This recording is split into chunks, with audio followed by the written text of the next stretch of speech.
What's up, YouTube? It's your boy Ziggy Doom, man. How have y'all been? I haven't done a podcast in a little while, but as you guys know, life happens and things come up. We had this big old freeze out at my job, so we kind of had to work a little extra for that and other things going on in my life. But as always, man, bringing y'all a podcast. I know I have. I've reached 100,000 subscribers. And unlike most people who, when they reach certain milestones on YouTube, they will like give a congratulations to the subscribers and the people and everything. But I did it a little different. I did my congratulations to the doubters and the people that don't believe in me and have negative things to say about me. So I actually did my 100,000 subscribers video for those people. I know that's a little weird, but I'm kind of a weird person. So, but yeah, thank you guys for helping me get to 100,000. That's a lot of people when you think about it, because I know I don't know 100,000 people in real life, and I am a shut-in. So the fact that I don't socialize and I'm a shut-in and I'm able to reach that many subscribers, it's pretty humbling to say the least. So let's keep it going, man. And you guys, as always, be sure to like, share, subscribe. Really hit that like button, because this YouTube algorithm, I think they favor videos with likes. So if you actually like the video, please hit that like button. All right, man, this podcast, well, before I get to the podcast, man, I want to talk about the NBA and these 60, 70 point outings. It's getting kind of crazy. We do talk about sports on these podcasts, so this is not nothing that's necessarily outside of my realm of my podcast. But Luka scored about 73 points. He played for Dallas, and Devin Booker scored like 62 points, but they lost. And then last week you had Joel Embiid hang 70. Now, Kevin Durant, he says that the talent in the NBA now is better than it has been. I disagree. I'm going to say the NBA and the league and the rules have been tailored towards as much scoring as possible and penalizing the defense more. Now, if you want to disagree and say, man, they couldn't have done this back in the 90s, the 80s, look back in the 60s when defense they didn't even run defensive sets. They had no idea anything about defense, and Will Chamberlain was hanging 60, 70 point double-doubles and 100-point games back in the 60s when they didn't have defense. And then in the 80s, 90s, when defense was actually prideful and they worked on it, it wasn't all this high scoring, man. You may get a 100, 110, 115-point game in like a double or triple overtime, but they took pride in defense back then. The Barkley era, the Jordan era, the Malone era, they took pride in the defense. So I don't think the talent now is just so much better than then. That's why they're able to score. I just think the league penalizes defense. See, the league is all about money. They don't care about defense. They don't care about nothing defensive. They know the fans want to see scoring. The fans want to see people score. So they're going to make sure they can maximize that. So you get penalized on defense, pity pat fouls, no hand checking, all that stuff. And then it's so bad. Now you got these NBA players, they straight divas, like divas. When they go to the lane and get you breathe on too hard, they want to foul. And they usually get the fouls, and that's another way they run their numbers up. So I don't think it's necessarily the talent, because if Jordan was in his prime playing in this era, oh my goodness, he would easily hang 60 points because he was a pure scorer. So I think now they've watered down the NBA because more fans brings in more revenue, more profit. Fans don't care about defense. Fans want to see logo threes. Fans want to see Euro steps. They want to see people travel, because everybody traveling in the NBA. These James Harden shots, they're traveling according to the rule, but they get away with it because they score. And if you can do that, you can take 3 steps to separate yourself enough from the defense to shoot a 3 and score, and you don't get called for it. That's an unfair advantage to the offense, and they can score more times than not with 3 steps. So take it for what it's worth. I'm not sold on this new NBA. Everybody got more talent than the 80s and 90s. I just think the rules are tailored more to these guys being able to score.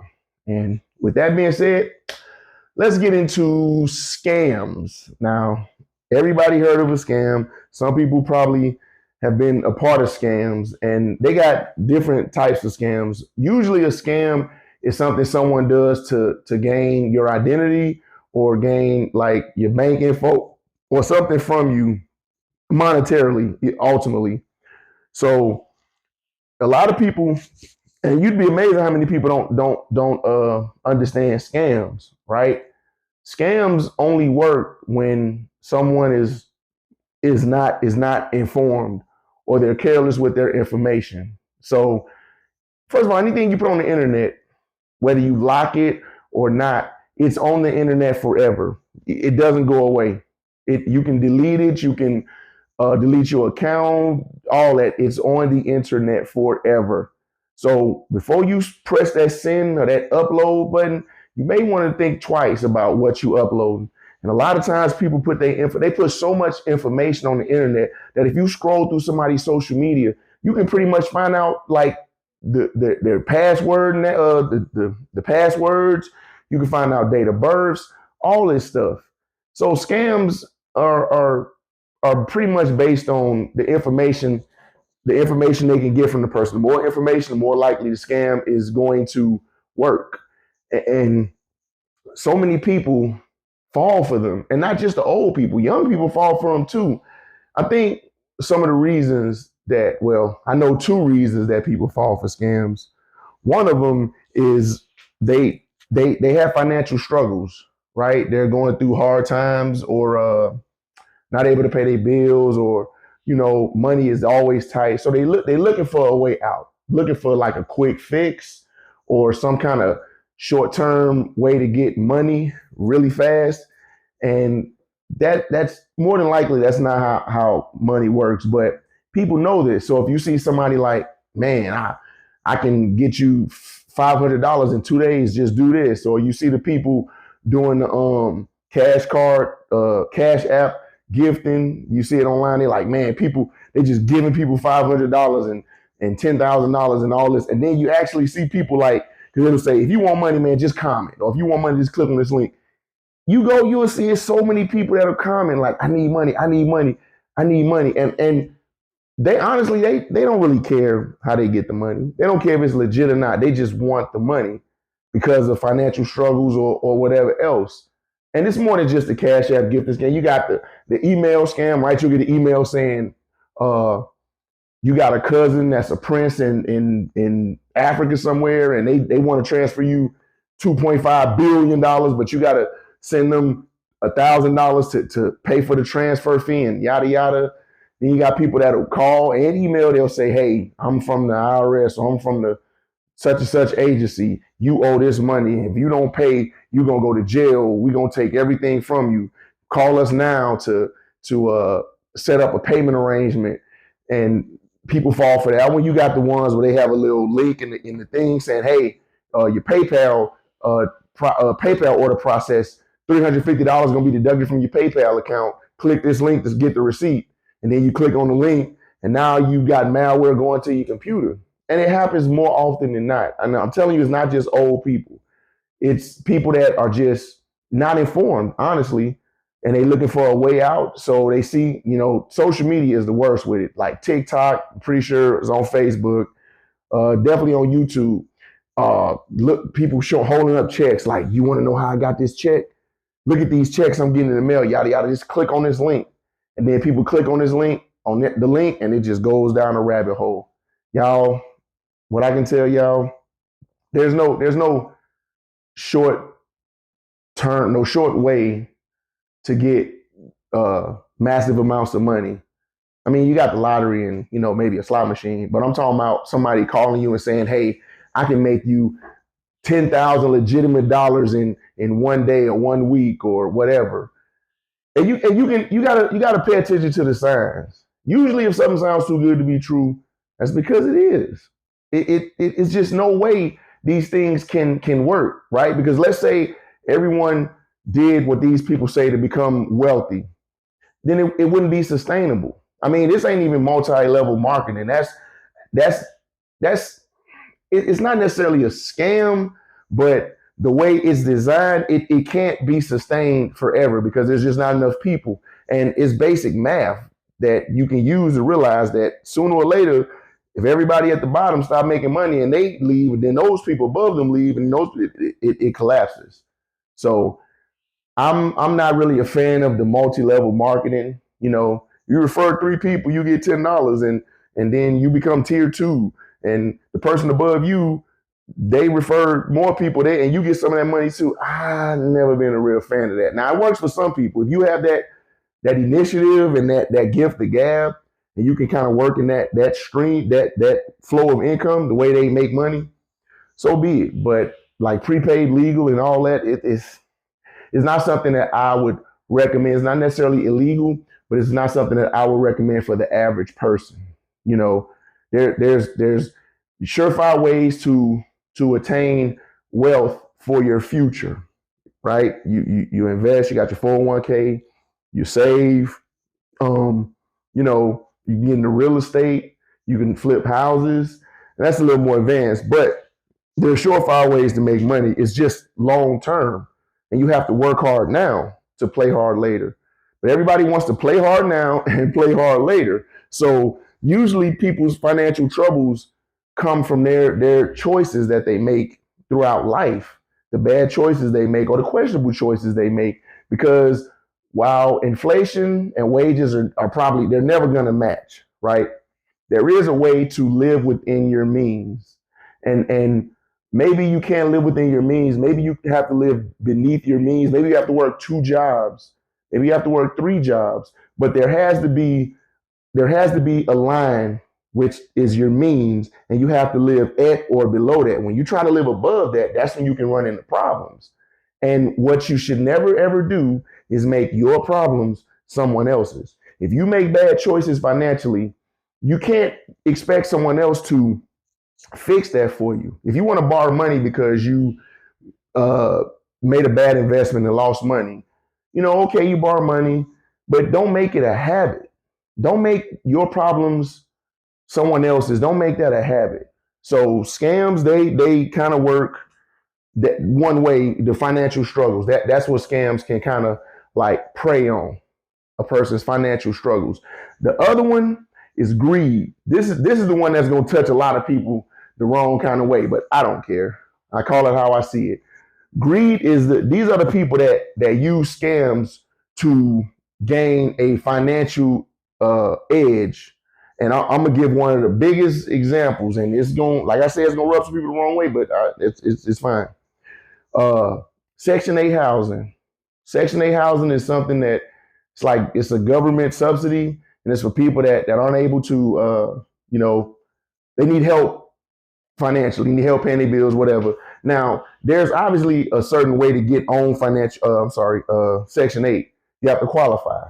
Now, people know, people that have been in this circle, this Section 8 circle, they know what to do to qualify. And you get qualified for some form of help, you shouldn't stay on that help forever. Like generations shouldn't live off of food stamps. You shouldn't be, my mama, my grandmother, my great grandmother lived off food stamps. The cycle should be broken somewhere. But people will get on Section 8 and they'll make income, but they won't report the income. So they're making money and they're not paying no bills. That's just one. There's many of them. There's the people that someone like will boost clothes. They'll steal clothes and they'll sell them to you at a discount. And they stole those clothes. So you buying them from them knowing it's a scam because they stole the clothes. And you know it. That's where the greed comes in. And a lot of people try to justify their greed, right? They'll say, well, the government is taking my money or they're not paying me enough. So I'm going to get this and I'm going to pay this cheap price for these clothes and I'm going to be okay with it. And, okay, if that's your way of justifying it, that's fine. But once again, are you trying to live within your means or are you trying to live above your means? See, if you want to live above your means and use scams to do that, then that's greed. See, that's not out of necessity. That's greed. But I know plenty of people that scam and they don't lose any sleep over it because they feel entitled. Like, I should be able to pay $5 for a shirt that costs $50. How about just don't buy the shirt at all? Oh man, these Jordans, At the store, they cost $250. But my boy, I got the plug. He can get them to me for 50. Well, if you can't afford them for 250, why are you buying them at 50? Guess what? You still really can't afford them. You just trying to live above your means and appear as if you can afford them. That these are also scams. They run rampant. People will use their children for financial gain, and whether it's putting a bill in their child's name, you know, or using their child's social for some kind of money loan. These are scams, believe it or not. But everyone tries to justify it by saying, "Well, I do this or that," but so I'm entitled to it. And it's ironic because the same people that do these scams that are okay with buying clothes that they know were stolen or living off of Section 8 when they do make an income, they're the same people that will spend real money to buy fake things.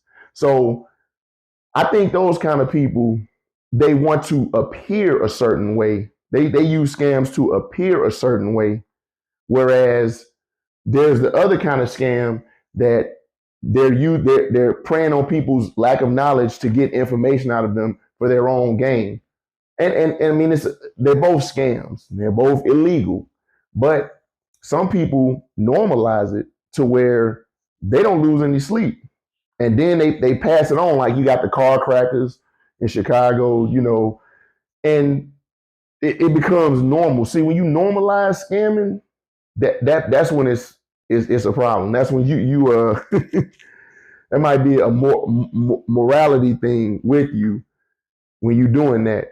Because do you need to scam to survive, or do you need to scam to live above your means? There's a difference. I mean, scamming is wrong either way, but you you can't you can't not pay your bills, but then scam to get money to go buy clothes and shoes and party. That's that is greed, and that's another kind of scam that no one is really gonna talk about because I don't know if it's taboo or if they don't care or if they try to justify it, but it's wrong. I mean, people scam. You can scam the military. You can get out the military, and you can say you got something wrong with you, and ain't nothing wrong with you, and you get money for it. I mean, when I was in the military, I got the military. I could have got money. Could have went down the PTSD road. I could have got the money for my hearing loss. But the way I looked at it is, you know, something was wrong with me before I joined the military. I'm crazy. Something is literally wrong with me. So I'm not going.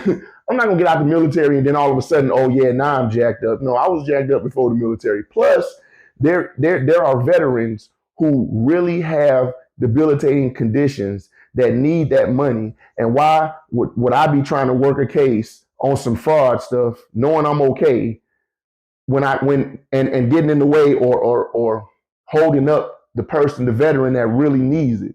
And that's my moral compass. I don't think nobody owes me anything. Some people think they walk outside and everybody owes them something.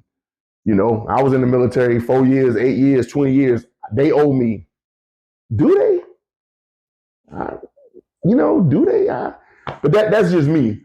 I don't think nobody owes me anything. Whatever bad choices I've made in my life, and I'm making a bad choice right now. Y'all just can't see it on camera. But whatever bad choice I make, it's my problem. It's my burden. I try not to make it anyone else's. I try to, acknowledge it and deal with it on my own. And I don't have to answer to anyone for that. It's my problem. I have to deal with it. Now, if I ask somebody to help me with my problem, then yeah, obviously I'm going to have to answer for it. But I think nowadays between greed, there are just greedy people who think they're entitled to things, and the people that have financial struggles. That's where you can get a lot of scams in the mix of those things. So, and it's y'all, it's so many different scams, and Lord, I'm not going to sit here and say I haven't been a part of a scam. I've been on both sides of the scam thing, right? Somebody tried to scam me, and then I known someone that was actually scamming, and kind of like turning a blind eye to it. But that's just me letting y'all know I'm not absolved from it. The person that I knew that was doing it, we addressed it, we talked about it, and they went on their way. But that is the greed. You have to live within your means. Most people don't know how to do that. They think they should be living a certain life, but they really can't. So because they think they should, then they're willing to scam to attain that lifestyle. If you don't have a job, you should not be out here partying. You should not be out here splurging and buying clothes and shoes. You shouldn't be doing that. That doesn't even make sense. You're an adult with no job, but somehow you have money to splurge and party and do drugs or whatever and dress nice. That don't make any sense to me. Now, I know it happens a lot, but it doesn't make sense to me. You shouldn't be using your children to keep your get a cable bill because your credit is all jacked up. That's a scam based off of greed, but it's just something you shouldn't do. So when I got my identity stolen, 2013, got my identity stolen, and I was on the hook for a lot of money. And I had to spend 5 years trying to get that resolved. And I didn't blame anybody. I didn't even tell anybody. No one was even aware of it. But I was going through it for 5 years because someone stole my identity and they ran up some bills. But it's just something I went through. I didn't tell anybody. I didn't expect nobody to help me with it. I went through it, and I came out on the other side, and I learned from it. And just like I do with everything, I try to pass on that knowledge to people that are having financial struggles or debt problems or whatever. That's what I always do. I may not, my love language may not be touch, right? I'm not a hugger and a handshaker. I don't even like touching people. I don't like when people touch me. But when I care, I do try to share helpful knowledge to someone. And I don't tell you to do something if I don't have any experience with it. Like if I haven't went through it, when I give information, it's based off of something that I went through myself. Because what do I look like telling you what you should or shouldn't do, and I have no idea about it? That happens a lot also. People tell you what you should and shouldn't do, and they ain't even been through it. So if I'm telling somebody how to get out of debt from identity theft, it's because I've been through it. So I know some steps, and they don't have to follow my steps. And I'm not going to say, if you don't listen to me, you're not going to get out of debt. No, it's just listen. I have some ideas about this that I can share from my experience, and maybe they'll help you, and maybe they won't. But I'm not going to be out here just talking based on absolutely nothing, because words are very powerful. They are very powerful. The great Plato once said, if y'all don't know who Plato is, look him up, Greek philosopher, said, wise people talk when they have something to say. Fools talk when they have to say something. Anybody that knows me know, when I'm out in public, I don't do a lot of talking. When I'm at work, I don't do a lot of talking. I try to talk when I actually have to say something to say. That's the only time. But even with this, right, these podcasts, I can get on here and ramble about current events or how this politician suck or how this girl was dressed wrong. I could do that. But I try to make my podcast for the people that actually listen to them informative, something they can take with them, right? Yes, you listen to it when you're driving down the road or you at work doing your numbers or cooking or whatever. But I try to say stuff that's beneficial, that's helpful, that's informative. And I'm a guy that I do like to talk a lot, but I try to talk when I have information, not just rambling. So scams are unfortunate. They usually prey on people's financial struggles or people's greed. Because if I'm stealing clothes and I'm selling them to you, I'm a scammer. Yes. And at the same time, if you buying the clothes from me and you know it's a scam, you're just as guilty. You know why? Because you keep me employed. See, if I don't have nobody to sell these clothes that I steal to, what am I stealing them for? So, but everyone will turn that blind eye. They'll say, you know what? I want that Louis Vuitton purse. I think that's what they call them. And it's $1,900, but I got a booster selling them for 600 or 200. Yeah, I'm finna get me about 3 of them. So now when I go to the Beyonce concert, I got this expensive bag and I'm walking around with, even though I paid for it at a discount price from somebody that stole it.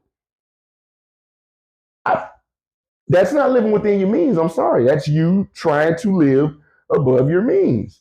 So let's try to live at or beneath our means until we can, level up. And you can't level up just by pretending like you have these things. That's not really how you level up.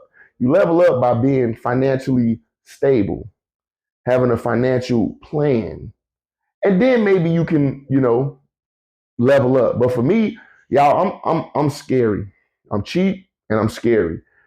I know what it's like to be poor. I know what it's like to be homeless. I remember being in a McDonald's parking lot with my son and his mother. We ain't had nowhere to live. I remember eating sandwiches and bologna for a whole year. I remember. So I remember what it's like to have absolutely nothing. And I'm afraid of going back there. So I'm cheap. Like I'm cheap. I'm not buying nothing because you never know. And because I'm paranoid and because I'm cheap and because I've been poor my whole life, I don't try to live I try to live way beneath my means, way beneath it. If somebody ever said they saw Ziggy Doom in a designer store buying jewelry or designer clothes or designer shoes, you call them out real quick. My stuff come from Walmart and Etsy. Walmart and Etsy.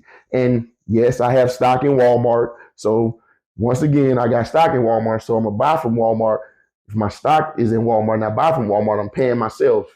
But people don't understand that. I'm not finna give no more financial lessons. But the things I have stock in, that's what I buy. If I don't have stock, I don't have no stock in Louis Vuitton or Gucci or Ferragamo, whatever this stuff, Balenciaga. Well, I'm gonna go buy that stuff. Overpriced stuff to walk around the neighborhood and say, look, I got Balenciaga sunglasses on. Come on, y'all. We got to get out of that mentality too. But scams are bad.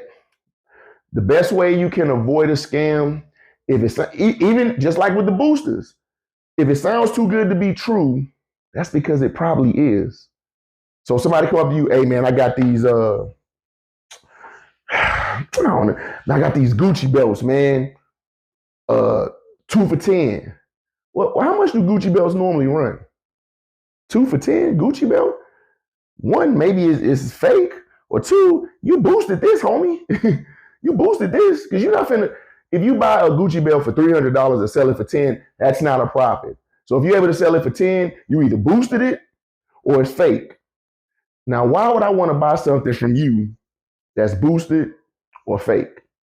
It's because I want to look a certain way, which means I want to live above my means because I look like live above my means.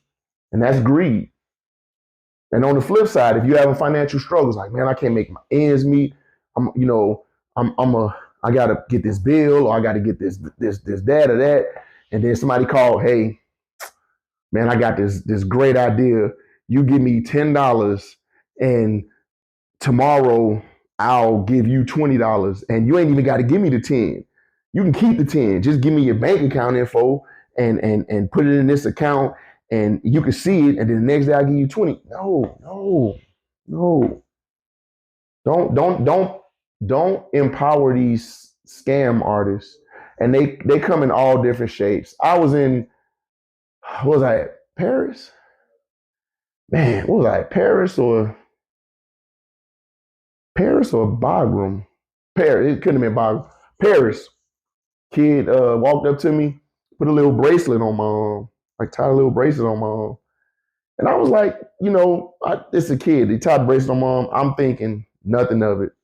Get further down, like walked a couple feet or whatever.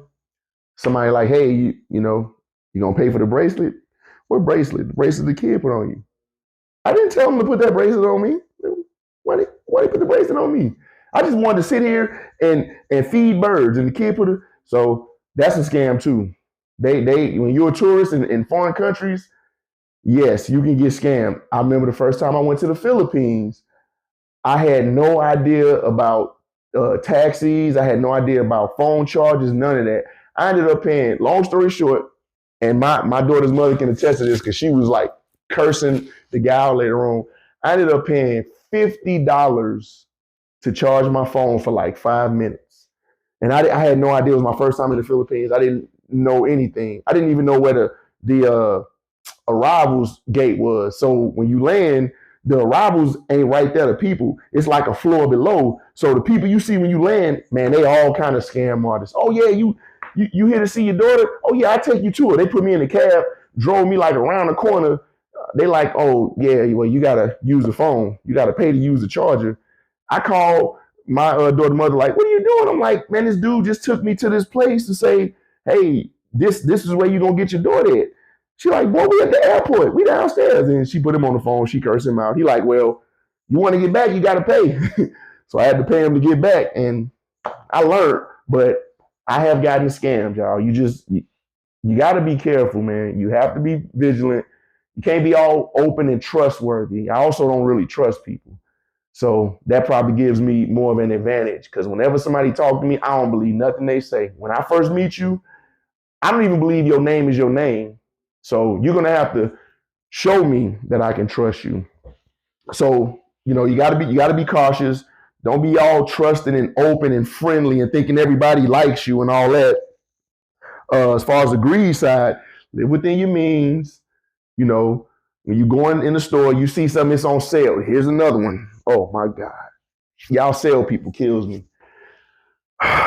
If something is on sale and you buy when it's on sale versus not buying it at all, you still save money because you didn't buy it. I don't know how many times I've heard people say, oh, they had these shirts on sale, or they had this air fryer on sale for $20 and they normally sell for $160.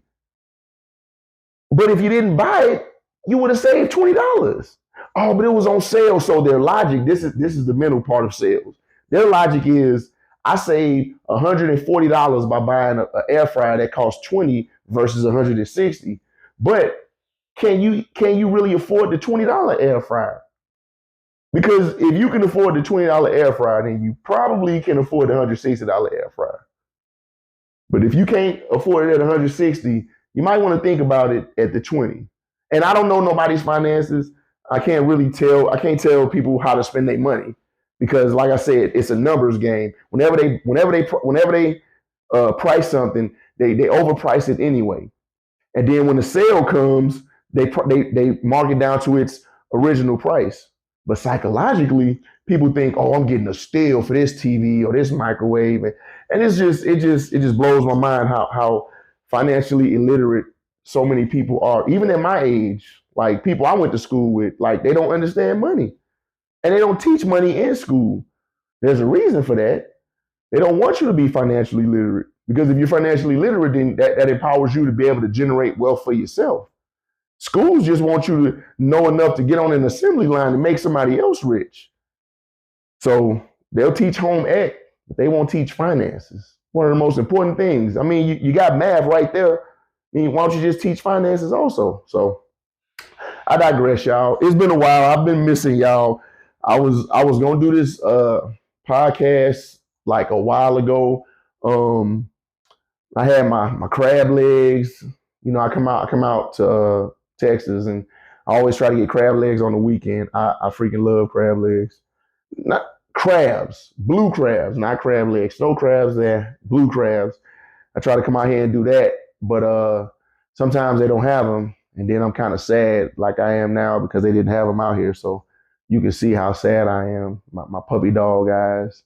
But yeah, I next year, for those that are interested, next year I'll do my last musical album. That'll be 4 mixtapes and 3 albums that I've made since 2016.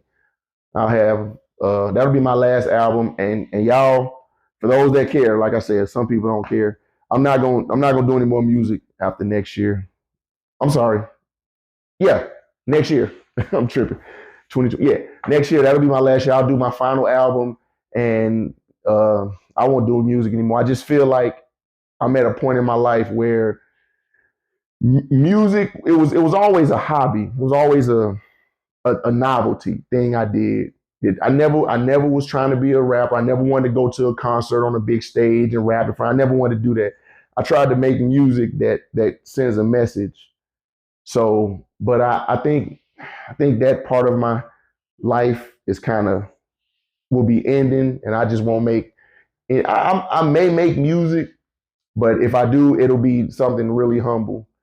One of my friends or something maybe want to sample or something like that, but I won't be actively going in any studios and doing any songs. That's just I think that my next album, which if you listen to it, you're gonna find it's gonna be a good album. I think some people will like it. As usual, it's not gonna be nothing about no drugs and drinking and turning up and partying, but it is gonna be about love and anger and like personal things going on in my life that a lot of people don't know about.